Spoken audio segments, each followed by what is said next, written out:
Welcome to the Federal Transit Administration's presentation on the New Start's eligibility under the Capital Investment Grants Program, otherwise known as the CIG program. My name is Brittany Lavender from the Office of Capital Project Development within the Office of Planning and Environment, and I will be guiding you through this presentation. There are 40 slides in this presentation, and the training will take about 90 minutes to complete. This presentation will cover 4 topics. First, a general overview of the CIG program is provided. Then, New Start's project eligibility requirements are discussed. Then, the requirements for getting into and through the steps in the New Start's process. And finally, the New Start's evaluation and rating process is described. While this presentation hopefully provides a helpful overview, FTA strongly encourages project sponsors to familiarize themselves with the CIG regulation, policy guidance, and reporting instructions found on our website at fta.dot.gov. It is important for project sponsors to understand fully the requirements of the CIG program. First, let's start with a brief overview of the Capital Investment Grants Program. The CIG program is a competitive discretionary grant program funded from the General Fund of the Treasury. Unlike most other FTA grant programs, the funding is not tied to a funding formula in law. Congress decides through its annual appropriations process how much funding the CIG program receives each year. The current federal law that authorizes surface transportation programs, including the Capital Investment Grants Program, is the Fixing America's Surface Transportation Act, abbreviated as FAST. It was enacted in December 2015 and sets an authorized CIG program funding level of $2.3 billion each year through 2020. But it is through the annual congressional appropriations process that the actual funding level for the CIG program is determined each year. Historically, just over $2 billion has been appropriated by Congress each year to the CIG program. Because of the competitive nature of the program, the average CIG share for most projects is 50% or less of the total capital project cost. Demand for CIG funding greatly exceeds the funding available. There are more than 70 projects in 24 states currently seeking CIG funding. The program has a successful history of investing in transit infrastructure around the country. In the last decade, the CIG program has provided over $18 billion to dozens of new or extended transit systems throughout the United States. These transit capital projects are transformational to the regions they serve. They create manufacturing and construction jobs, generate economic development, and improve the quality of people's lives by connecting people to jobs and activity centers. The requirements in law for the CIG program are quite detailed and extensive. Projects seeking CIG funding must go through a multi-year, multi-step process before they can be eligible for and receive funds. These steps will be described in detail a bit later in the presentation. Because of the discretionary nature of the program, the law requires FTA to notify Congress at various points in the CIG process. FTA is required to evaluate and rate projects at various points during the process, which will be discussed in detail later in this presentation. Additionally, FTA is required to perform project oversight. CIG funding is only awarded at the end of the process when a construction grant is awarded. Typically, construction grants are paid out over multiple years and subject to annual congressional appropriation. FTA must prepare an annual report to Congress that serves as a companion document to the President's annual budget. The report must contain proposed funding levels for the program and project ratings. And lastly, the law requires CIG project sponsors to perform before and after studies that examine the projections of cost and ridership with the actual results once the project is open for service. There are 3 types of eligible projects under the CIG program: new starts, small starts, and core capacity. New starts projects are new fixed guideway projects or extensions to existing fixed guideway systems with a total estimated capital cost greater than $300 million or that are seeking $100 million or more in CIG program funds. This presentation covers only new starts. Small starts projects are new fixed guideway projects, extensions to existing fixed guideway systems, or corridor-based bus rapid transit projects. Small starts projects have a total estimated capital cost of $300 million or less and are seeking less than $100 million in CIG program funds. In the near future, FTA will be posting a similar presentation to this one on the small starts eligibility. And finally, core capacity projects are substantial quarter-based improvement projects that will expand capacity by at least 10% in an existing fixed guideway corridor that is at or over capacity today or will be in 5 years. Our website contains a recorded presentation similar to this one on the core capacity eligibility. Now we'll discuss in further detail new starts eligibility requirements. As stated on an earlier slide, new starts projects are new fixed guideway projects or extensions to existing fixed guideway systems with a total estimated capital cost greater than $300 million or that are seeking $100 million or more in CIG program funds. The FAST Act defines a fixed guideway as using and occupying a separate right-of-way for the exclusive use of public transportation, using rail, using a fixed catenary system, or being a bus rapid transit system, which will be described further on future slides in this presentation. A new starts project must be a minimum operable segment or an extension to an existing fixed guideway system. New starts projects can include costs for property acquisition, vehicles, right-of-way, relocation, and financing, as well as for planning, design, and construction. Eligible new starts modes include heavy rail, light rail, commuter rail, streetcars, trolley bus, and fixed guideway bus rapid transit projects. In the next slide, more information will be provided on bus rapid transit, BRT, eligibility for new starts. To be eligible as a new starts project under the CIG program, bus rapid transit projects must meet these requirements. The majority of the project, greater than 50%, must operate in a separated right-of-way dedicated for public transportation use during peak periods. Note that service provided on high occupancy vehicle or HOV lanes does not meet the definition of a separated right-of-way dedicated for public transportation use. The project must be a substantial investment in a defined corridor as demonstrated by features that emulate rail. We will discuss these features more on the next slide. The law requires BRT projects seeking new starts funding must include features that emulate the services provided by rail systems, including defined stations that are accessible, offer shelter from the weather, and provide bus information. Traffic signal priority for transit. FTA defines this as active signal priority in separated guideway, Q-jump lanes or active signal priority in non-separated guideway. Frequent bidirectional services for a substantial part of weekdays and weekends. For weekdays, FTA defines this as service every 15 minutes throughout the day or every 10 minutes during peak periods and every 20 minutes during off-peak periods for at least a 14-hour span of service.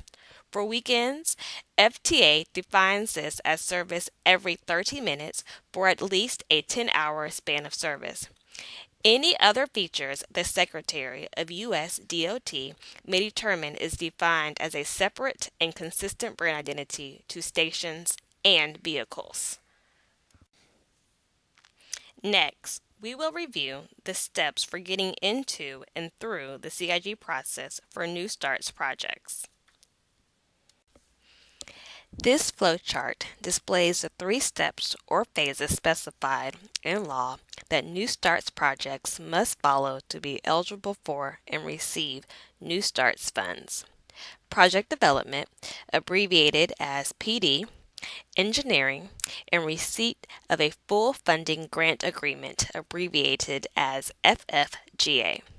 Project sponsors typically perform feasibility studies and other local planning efforts before seeking entry into the first phase of the CIG program entitled Project Development, but the law does not require such efforts to be done in advance. When a project sponsor applies to FTA for entry into project development, the law does not require FTA to evaluate and rate the project. Thus, there is no determination by FTA of project merit or lack thereof. FTA simply acknowledges the project sponsor can begin the project development work. This is reflected by the yellow diamond on the chart. Once a project has entered the project development phase, the law specifies that New Starts project sponsors must complete the project development work within 2 years. This includes completing the environmental review, selecting a locally preferred alternative, getting that alternative adopted into the fiscally constrained Metropolitan Transportation Plan, obtaining funding commitments for at least 30% of the non-CIG share of the project, and completing at least 30% design. Once a project sponsor has completed the project development phase, a request to enter engineering is submitted to FTA. The law requires FTA to evaluate and rate projects seeking entry into engineering, as shown on the chart by a yellow arrow. The law requires projects to get a medium or a better rating to be eligible to advance into engineering. When FTA approves a project into the engineering phase, FTA specifies in the approval letter the maximum amount of CIG funding that project can request. This is sometimes referred to as locking in the CIG funding amount. It is not a commitment of CIG funds, but rather the setting of a cap on the amount of CIG funding that can be requested by the project sponsor.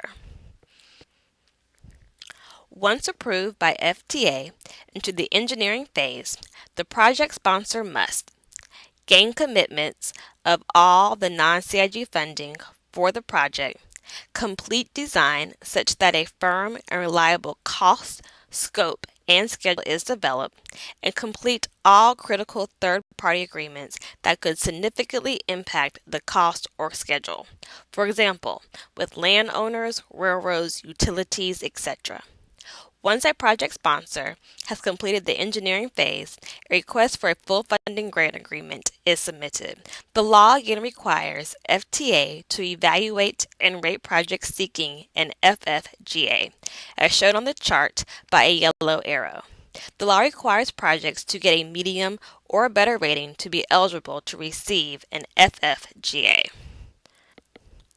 CIG funding commitments are not made until this final step, the award of the FFGA. The time it takes for projects to complete these steps can vary significantly based on the size and complexity of the project. In the next few slides, I will go into more detail on each of these steps. When a project sponsor wishes to request entry into the project development phase, they submit a short 3 to 5 page letter to FTA that includes the information outlined in the policy guidance found on our website. The request letter should be submitted electronically to FTA for faster delivery. There is no standard format for the letter. It should be a short letter that includes the people and organizations that will be working on the proposed project, a map and description of the corridor, the transportation problem that is being addressed by the proposed project, the current transit service operated in the corridor, a description of the proposed project including its cost and the amount of CIG funding being sought if that is currently known, a high-level schedule, the estimated cost to conduct the PD work. Of particular importance to FTA is that the request letter demonstrate funding is available and committed to perform the project development work. The project sponsor may not assume receipt of CIG funding to help cover the cost of the PD work while it is being conducted. Instead, the project sponsor must identify other federal, state, or local funds that are available and committed to perform the PD work. Within 45 days of receipt of a complete submittal, FTA will send a letter acknowledging the project may enter project development. This flowchart displays the 3 steps or phases specified in law that New Starts projects must follow to be eligible for and receive New Starts funds. Project development, abbreviated as PD, engineering, and receipt of a full funding grant agreement, abbreviated as FFGA. Project sponsors typically perform feasibility studies and other local planning efforts before seeking entry into the first phase of the CIG program entitled Project Development, but the law does not require such efforts to be done in advance. When a project sponsor applies to FTA for entry into project development, the law does not require FTA to evaluate and rate the project. Thus, there is no determination by FTA of project merit or lack thereof. FTA simply acknowledges the project sponsor can begin the project development work. This is reflected by the yellow diamond on the chart. Once a project has entered the project development phase, the law specifies that New Starts project sponsors must complete the project development work within 2 years. This includes completing the environmental review, selecting a locally preferred alternative, getting that alternative adopted into the fiscally constrained Metropolitan Transportation Plan, obtaining funding commitments for at least 30% of the non-CIG share of the project, and completing at least 30% design. Once a project sponsor has completed the project development phase, a request to enter engineering is submitted to FTA. The law requires FTA to evaluate and rate projects seeking entry into engineering, as shown on the chart by a yellow arrow. The law requires projects to get a medium or a better rating to be eligible to advance into engineering. When FTA approves a project into the engineering phase, FTA specifies in the approval letter the maximum amount of CIG funding that project can request. This is sometimes referred to as locking in the CIG funding amount. It is not a commitment of CIG funds, but rather the setting of a cap on the amount of CIG funding that can be requested by the project sponsor. Once approved by FTA into the engineering phase, the project sponsor must gain commitments of all the non-CIG funding for the project, complete design such that a firm and reliable cost, scope, and schedule is developed, and complete all critical third-party agreements that could significantly impact the cost or schedule. For example, with landowners, railroads, utilities, etc. Once a project sponsor has completed the engineering phase, a request for a full funding grant agreement is submitted. The law again requires FTA to evaluate and rate projects seeking an FFGA, as shown on the chart by a yellow arrow. The law requires projects to get a medium or a better rating to be eligible to receive an FFGA. CIG funding commitments are not made until this final step, the award of the FFGA. The time it takes for projects to complete these steps can vary significantly based on the size and complexity of the project. In the next few slides, I will go into more detail on each of these steps. As mentioned on the last slide, New Starts projects must complete the project development phase within 2 years of entry into the phase. Therefore, when deciding whether to seek entry into project development, a project sponsor should first consider whether they can complete the items required by law within the 2-year time frame. Project sponsors decide the right time to apply. FTA receives applications at any time throughout the year and does not require that they be submitted at any particular time. Project sponsors do not need to tie the timing of their entry into project development to FTA's preparation of the annual report on funding recommendations, which typically occurs in the fall. In fact, it is best not to apply during that time as FTA is very busy with those activities. When a project sponsor wishes to request entry into the project development phase, they submit a short 3 to 5 page letter to FTA that includes the information outlined in the policy guidance found on our website. The request letter should be submitted electronically to FTA for faster delivery. There is no standard format for the letter. It should be a short letter that includes the people and organizations that will be working on the proposed project, a map and description of the project corridor, the transportation problem that is being addressed by the proposed project, the current transit service operated in the corridor, a description of the proposed project including its cost and the amount of CIG funding being sought, if that is currently known, a high-level schedule, the estimated cost to conduct the PD work. Of particular importance to FTA is that the request letter demonstrate funding is available and committed to perform the project development work. The project sponsor may not assume receipt of CIG funding to help cover the cost of the PD work while it is being conducted.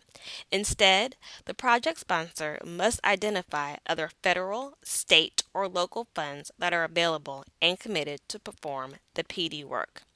Within 45 days of receipt of a complete submittal, FTA will send a letter acknowledging the project may enter project development. As noted on the last slide, providing documentation to FTA that funding is available and committed to do the project development work is a key requirement for gaining entry into project development. This slide discusses the types of supporting documentation that demonstrate the commitment of funds. If federal funding will be used to pay for project development, the project sponsor must provide FTA with a copy of the Unified Planning Work Program, shown on the slide as UPWP, or the Transportation Improvement Program, shown on the slide as TIP, showing the federal funds are programmed to the project. CIG funding is not available to pay for project development activities, although the cost of those activities can be reimbursed later with CIG funds when and if a full funding grant agreement is signed by FTA.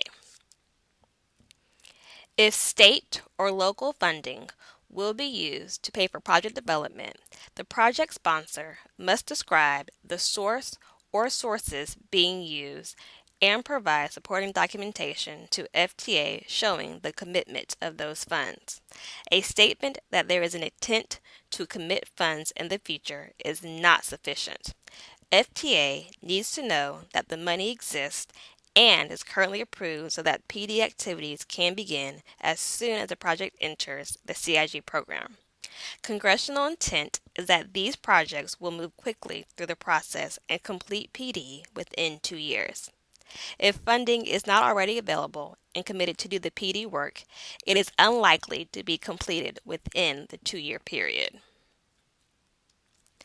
This slide includes a list of some possible examples of supporting documentation that might demonstrate commitment of state or local funds, but each area is unique and these may or may not be applicable.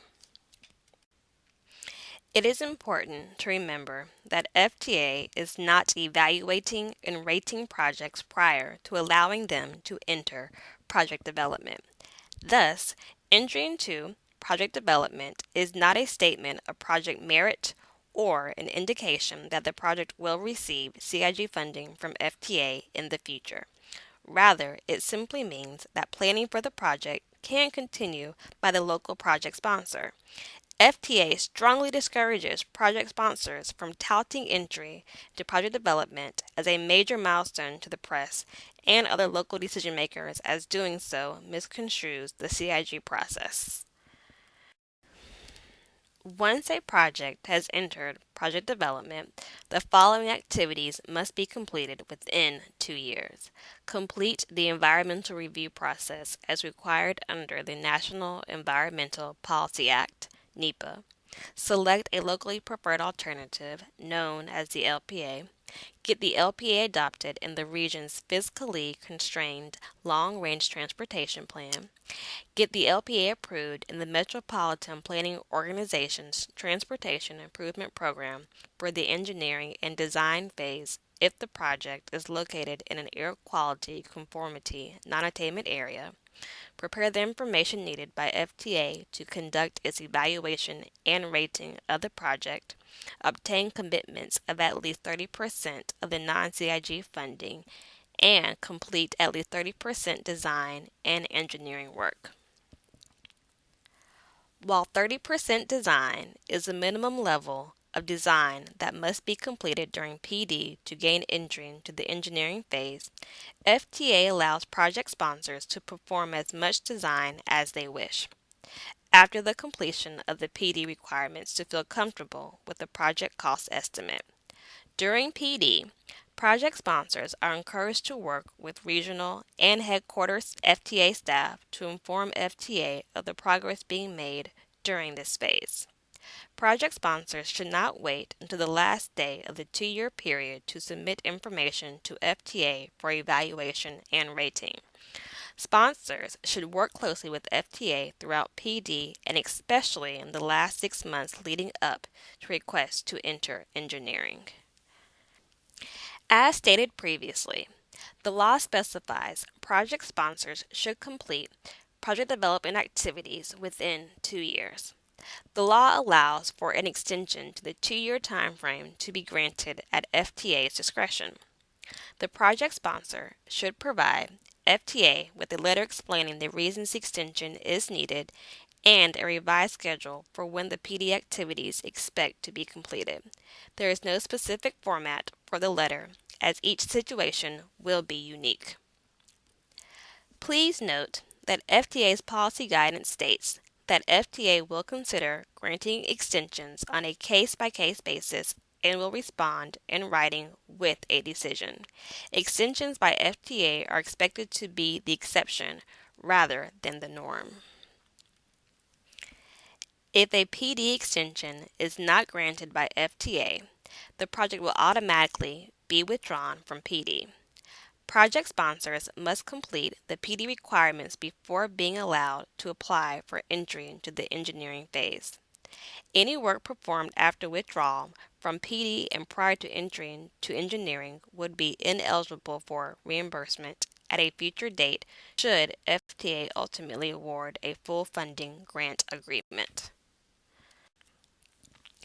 FTA's policy guidance also includes an option for a project sponsor to request to postpone entry into engineering after completing the project development activities required by law within the 2 year time frame.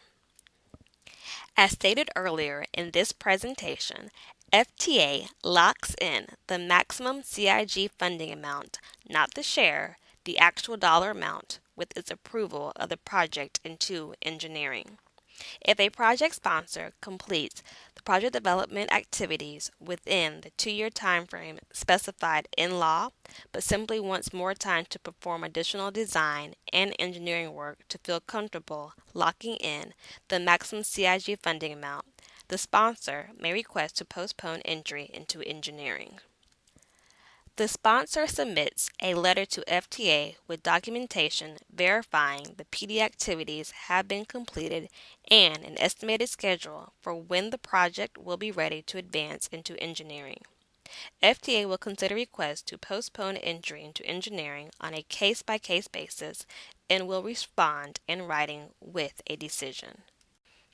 FTA will begin formal oversight of a project no later than 6 months prior to entry into engineering or 6 months prior to the end of the 2-year PD timeframe, whichever is earlier. Therefore, project sponsors must notify FTA of their intent to enter engineering at least 6 months prior to when they hope to enter that phase. Project sponsors are encouraged to begin working with FTA in advance of this notification date to establish an oversight plan and a project roadmap, which is a timeline for completing the necessary steps for entry into engineering. This slide outlines the basic information required to be submitted to FTA with the request to enter engineering. Full details are contained in our policy guidance and the reporting instructions for the New Starts program found on our website. The FAST Act requires that FTA evaluate and rate the project prior to allowing it into the engineering phase. Thus, FTA will use the information provided to develop ratings for the project. By law, a project must receive at least a medium overall rating under the evaluation criteria to be eligible for entry into the engineering phase. As part of its oversight process, FTA will review the project management plan and subplan submitted to ensure that the project sponsor has the capacity and capability to carry out the project. FTA also reviews the project definition, scope, cost, and schedule, and may undertake other appropriate oversight. Once FTA has completed its evaluation and rating and determined the project has met the requirements for entry into engineering, a formal notification letter is sent to the project sponsor. The letter outlines the current estimated project costs and CIG amount and specifies that will be the maximum amount of CIG funding the project can request even if the cost rises during engineering before the full funding grant agreement. The letter also outlines critical items that must be addressed by the project sponsor before FTA will consider awarding a full funding grant agreement. While a project is advancing through the steps in the CIG process, FTA conducts several detailed oversight reviews, including a financial capacity assessment and a risk assessment, in addition to the reviews that inform the decision to allow a project to enter engineering. FTA conducts several more detailed oversight reviews shortly after a project enters the engineering phase. This includes a financial capacity assessment and a risk assessment. The financial capacity assessment identifies any concerns with the financial plan that will need to be addressed before a full funding grant agreement can be awarded. It includes stress tests of key variables to determine the project sponsor's ability to address unexpected funding shortfalls or cost increases. The risk assessment informs FTA about the project's risk and provides the project sponsor with recommendations to strengthen its project and risk plans.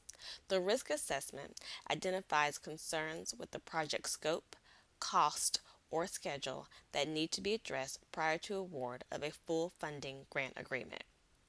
FTA also performs other oversight reviews as needed during engineering.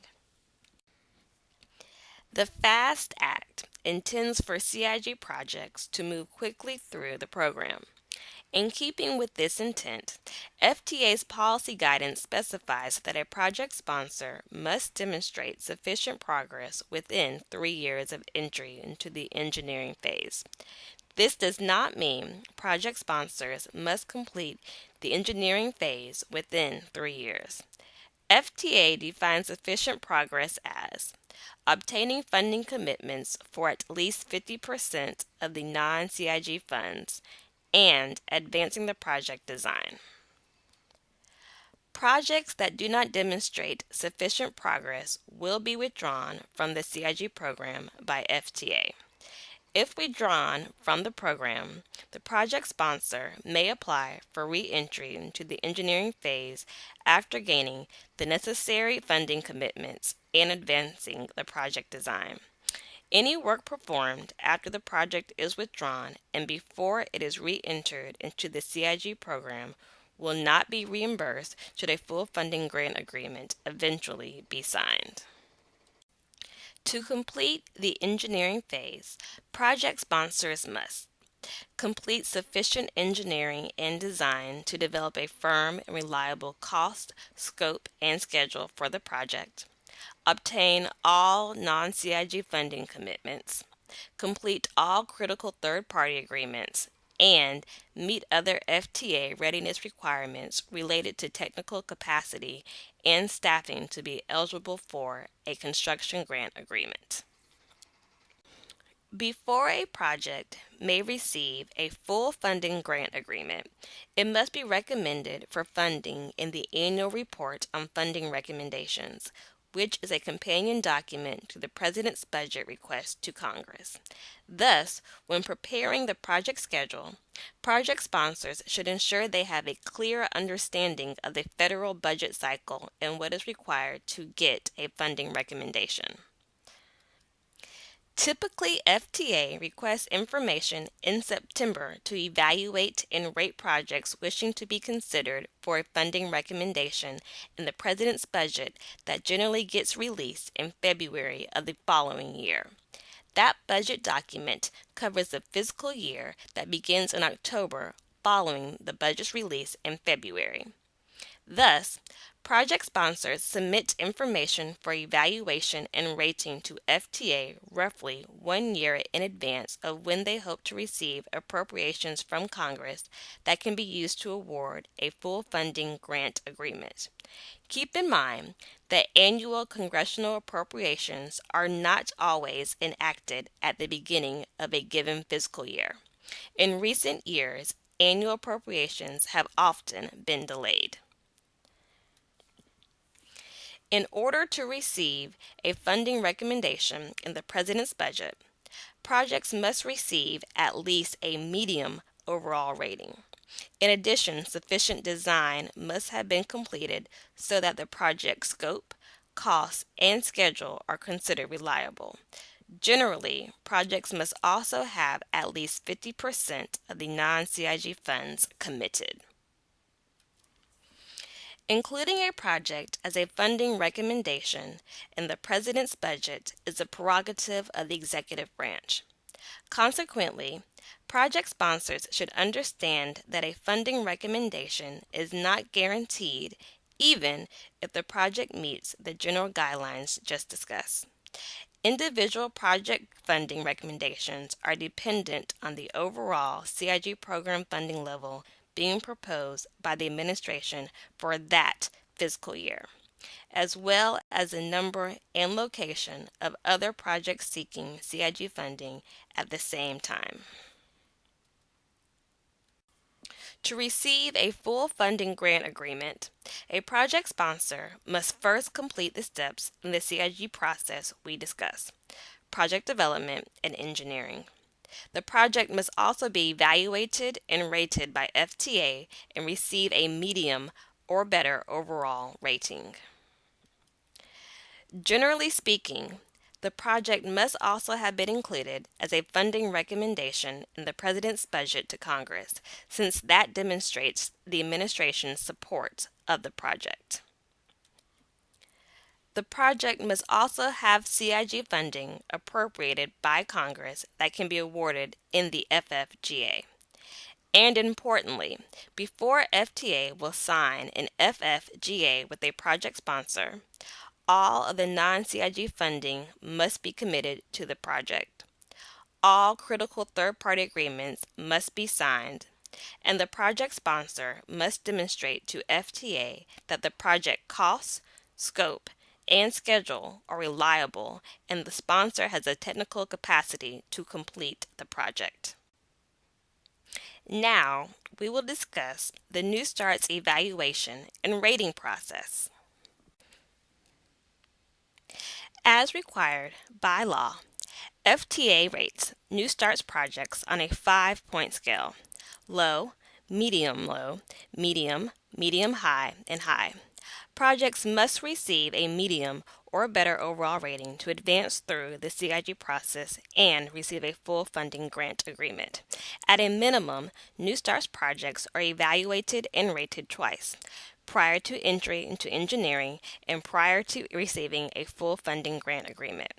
FTA also uses project ratings to decide whether to include a project as a funding recommendation in the annual report to Congress that is a companion document to the President's budget. The next few slides discuss the rating criteria. These are the New Start's evaluation and rating criteria that are outlined in law and described in detail in FTA's policy guidance on the FTA website. The law defines two types of criteria: project justification, shown in blue, and local financial commitment, shown in green. The project justification criteria are mobility improvements, environmental benefits, congestion relief, cost effectiveness, economic development, and land use. The law specifies they must be given comparable but not necessarily equal weight. The local financial commitment criteria are current condition, commitment of funds, and reliability of the financial planning assumptions and financial capacity. Ratings are assigned to each individual rating criterion via the 5-point scale mentioned on the last slide, with low being equal to a score of 1 and high being equal to a score of 5. The individual criterion ratings are then combined as weighted to generate the summary project justification rating and the summary local financial commitment rating. The summary ratings are then weighted 50-50 to arrive at an overall rating. Note that to receive a medium or better overall rating as required by law, FTA requires that both the summary project justification and summary local financial commitment ratings must each be rated medium or better. Each criterion will be discussed in more depth on the next slide. This slide shows the project justification criteria. FTA's policy guidance on our website describes in detail the criteria and measures listed on this slide. This is only a quick overview of what FTA measures in each. Mobility. FTA evaluates mobility improvements as the total number of linked trips using the project, with a weight of 2 given to trips made by transit-dependent persons. Environmental benefits. FTA evaluates environmental benefits as a ratio of the dollar value of the environmental benefits produced by the project compared to the annualized capital and operating costs. Congestion relief. FTA evaluates congestion relief based on the number of trips on the project that are new to transit. Cost effectiveness. The cost effectiveness measure is the annualized capital and operating costs per trip. Economic development. The measure of economic development evaluates how likely it is the project will induce additional transit-supported development in the future based on an examination of local plans and policies. Land use. The land use measure examines the existing corridor and station area development and character, pedestrian facilities, parking supply, and the proportion of existing affordable housing near the station areas compared to the proportion in the counties through which the project travels. Project sponsors must develop ridership estimates for the proposed project and report this information to FTA since it is used in several of the project justification criteria just discussed, and also informs fair revenue projections in the project sponsor's financial plan. Project sponsors may choose from three different approaches to develop ridership estimates: use of the local travel forecasting model, use of FTA's simplified trips on project software, known as STOPS, or incremental data driven methods. The chosen forecasting method should be discussed with FTA well before the submittal of information by the project sponsor for project evaluation and rating. If a sponsor chooses to use its local travel forecasting model, FTA will need time to review the validity of the model and the reasonableness of the outcomes. This can be an iterative process. If a sponsor chooses to use STOPS, FTA's review time is usually much less.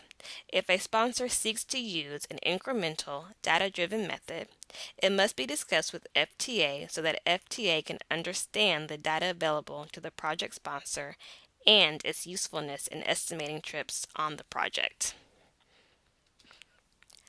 Project sponsors must choose one of these approaches and then use that approach to develop all of the project justification measures. In other words, a sponsor cannot choose to use its local travel model to develop information for some of the evaluation criteria and then try to use STOPS for other evaluation criteria. Warrants allow a proposed New Starts project to automatically receive a medium rating on some of the project justification criteria without having to submit detailed information to FTA as long as a project sponsor can demonstrate its project meets certain cost and ridership parameters. Projects that have capital costs proportionate to the level of existing transit ridership in a strong, established transit corridor have a high likelihood of success. Thus, FTA believes they can be evaluated more easily without the need for the project sponsor to prepare ridership forecasts. The law specifies that a project may only be eligible for warrants if the CIG share of the project does not exceed $100 million or 50%. It also indicates that the project sponsor must request the use of warrants and certify that its existing system is in a state of good repair. Warrants are optional. Project sponsors can choose to submit more detailed information to FTA if they believe ratings higher than medium may be possible. On the next slide, the parameters that qualify a project for project justification warrants are described. This slide shows the project capital cost and existing transit ridership parameters a project sponsor must demonstrate for its project to qualify for warrants on the mobility, cost effectiveness, and congestion relief project justification criteria. The parameters are basically a sliding scale. The higher the capital cost of the project, the more existing transit ridership there must be in the corridor today to qualify for warrants. So if the cost of the project is under $50 million, the project sponsor must demonstrate there are at least 3,000 existing transit riders in the corridor. If the cost is between $50 and $100 million, the project sponsor must demonstrate at least 6,000 existing transit riders in the corridor. If the cost is between $100 and $175 million, the project sponsor must demonstrate at least 9,000 existing transit riders in the corridor. If the cost is between $175 and $250 million, the project sponsor must demonstrate at least 12,000 existing transit riders in the corridor. If the cost is between $250 and $500 million, the project sponsor must demonstrate at least 15,000 existing transit riders in the corridor. Warrants are not applicable to projects with a capital cost greater than $500 million. Project sponsors submit a letter to FTA requesting consideration for the use of warrants. The letter should document the estimated project cost, the requested CIG amount and share, and the current existing transit ridership in the corridor. The letter should also include a signed statement by the Chief Executive Officer of the transit agency that the existing public transportation system is in a state of good repair. The How to Apply webpage in the CIG section of the FTA website contains very specific information on how to document existing ridership.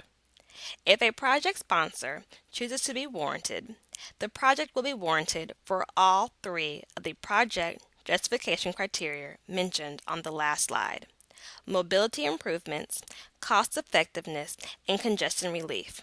Additionally, a simplified environmental benefits calculation will be used for warranted projects. Project sponsors may not choose to use warrants for one criterion, but not the others. The remaining slides in this presentation describe the other half of the overall project evaluation: local financial commitment. The law specifies a CIG project must be supported by an acceptable degree of local financial commitment. The project sponsor must show that each proposed source of capital and operating financing is stable, reliable, and available within the proposed project timetable, that local resources are available to maintain and operate the overall existing and proposed public transportation system without requiring a reduction in existing services, and that the financial plan shows the availability of contingency amounts to cover unanticipated cost increases or funding shortfalls. To evaluate the local financial commitment, FTA requires a project sponsor to prepare and submit a financial plan. The central element of the financial plan is an agency-wide 20-year cash flow projection that includes the capital and operating costs and revenues for the agency as a whole and for the proposed project. The financial plan and cash flow should include 5 to 10 years of historical data on revenues and costs. For each funding source, the financial plan describes whether the source is an existing source or a new source.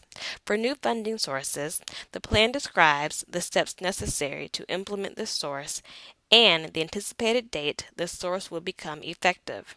Importantly, the financial plan explains the assumptions used to estimate future costs and revenues.